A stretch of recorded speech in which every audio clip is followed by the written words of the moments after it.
आज बहुत दिनों बाद बड्डे से फोन पर बात हुई तो मैंने उनको प्रसन्न करने के उद्देश्य से अकारण ही उनके ज्ञान विज्ञान भाव भाषा व्यवहार की प्रशंसा कर दी। थोड़ी देर सुनने के बाद बड्डे वर्जना के स्वर में मुझे टोकते हुए बोले, कुंवर चापलूसी नहीं। मैंने कहा, बड्डे जो चापलूसी नहीं है, आपके व्यक्तित्व की विशेषताएं हैं जिनका मैं बखान कर रहा हूं। बड्डे बोले, ऐसा है कुंवर, किसी को सिर्फ गिल्ल करने के लिए बेमतलब का बखान चापलूसी कहावत है।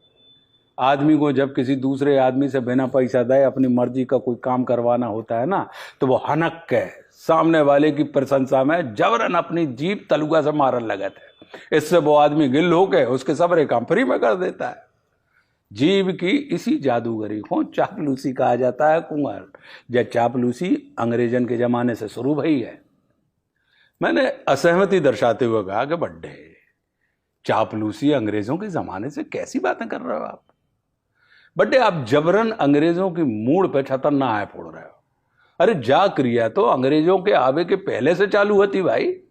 बड्डे बोले, सही कह रहे हो, लेकिन अंग्रेजों के आने से पहले ये क्रिया नहीं, कला की श्रेणी में आती थी, कला कहलाती थी।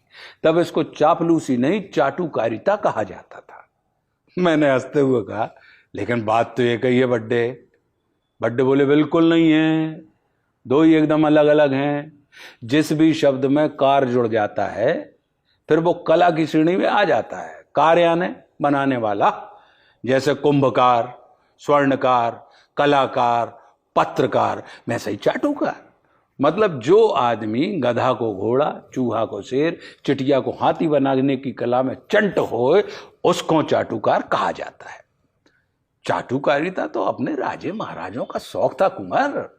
उनको इस कला से बहुत मोहब्बत थी। इस कला को बढ़ाने के लिए राजे महाराजों ने अपने दरबार में किस्म किस्म के कलाकार पाल पोस कर रखे थे। जे लोग उनकी कमजोरी को ताकत बना के पेश करते थे।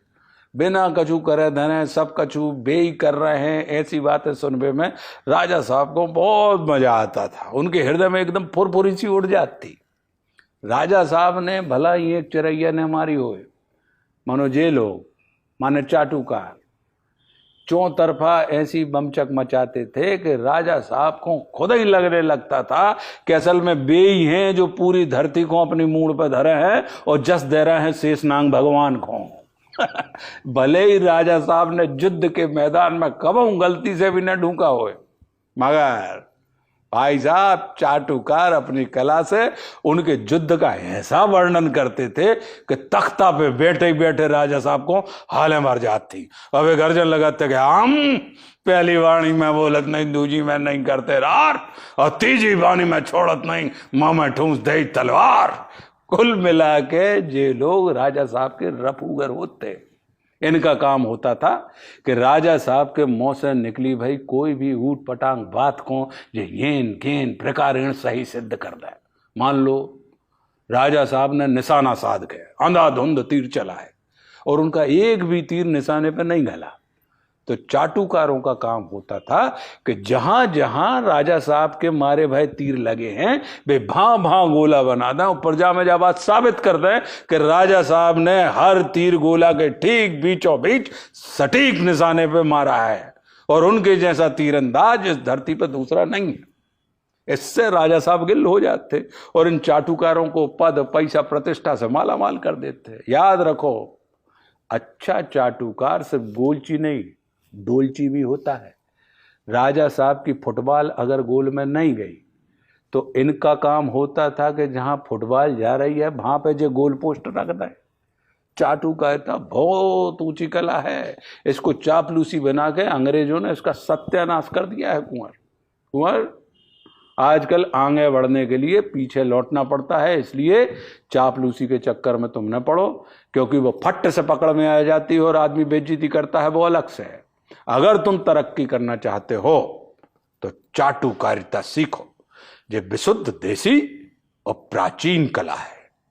इससे काम भी बनेगा और इज्जत भी मिलेगी। इसको होशियारी से करने वाला व्यक्ति चंट, चतुर, कुशल कारीगर के नाम से समाज में प्रसिद्धि पाता है। अच्छा सुनो, जे ऑनलाइन क्लास हती तुम आई तो हमारे खाता में 2,000 रुपया डलवा देना, काहे से फ्री का ज्ञान फलता नहीं है।